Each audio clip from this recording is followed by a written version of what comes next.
नमस्कार दोस्तों, Eid guideline channel पे आप सभी का हार्दिक स्वागत है। अभी हम लोग केमिस्ट्री का एक इम्पोर्टेंट क्वेश्चन देखेंगे। देखिए, जैसे कि एक क्वेश्चन हमारे पास है जिसमें हाइब्रिडाइजेशन कैलकुलेट करना क्वेश्चन है। Calculate the hybridisation state. तो हाइब्रिडाइजेशन स्टेट जब भी हम कैलकुलेट करते हैं तो सबसे पहले हमें देखना होता है कि नंबर ऑफ सिग्मा बॉन्ड को काउंट करना होता है। तो नंबर ऑफ सिग्मा बॉन्ड की अगर हम बात करें तो आप जैसे कि आप जानते हैं कि अगर कार्बन कार्बन के बीच में सिंगल बॉन्ड रहता है तो ऑलवेज सिग्मा बॉन्ड एक होगा।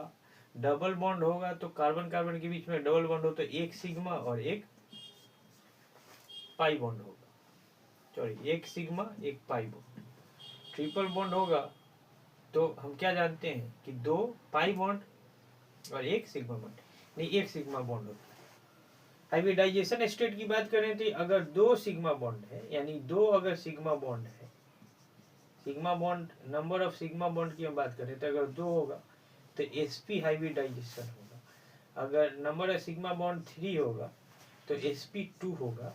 और नंबर ऑफ सिग्मा बॉन्ड अगर 4 होगा तो हाइब्रिडाइजेशन स्टेट जो होगा sp3 होगा। तो इसी के बेसिस पे क्वेश्चन हम लोग यहाँ पे देख रहे हैं कि जैसे यहाँ पे दिया हुआ है CH3 2CO। तो अगर हम इसको देखें तो इसका स्ट्रक्चर अगर हम अच्छे से बना दें तो जैसा कि आप देख पाएंगे कि CH3, तो ये जैसे हमारे पास CH3 है, यहाँ पे H H H 3H हो गया। लेकिन यहाँ पे कार्बन डबल बॉन्ड होता है, कीटोन है, कीटोन फंक्शनल ग्रुप है। और फिर यहाँ पे दो है तो फिर आप बना दिए यहाँ पे CH3। तो तीनों का थोड़ा अलग अलग निकालेंगे, हाँ तीनों का अलग अलग निकालेंगे, डिफरेंटली निकालेंगे। तो ये कार्बन का अगर हम देखें तो यहाँ पे आप देखिएगा कि कितना सिग्मा बॉन्ड है, 1 2 3 और 4, 4 सिग्मा बॉन्ड है। 4 सिग्मा बॉन्ड है मतलब क्या होगा sp3, क्योंकि s का 1 और 3 sp3 हाइब्रिडाइजेशन हो जाएगा।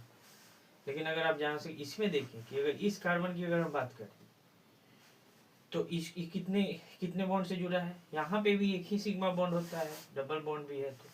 तो 1 2 और यहाँ पे 3 और 1 आप नीचे देख पाएंगे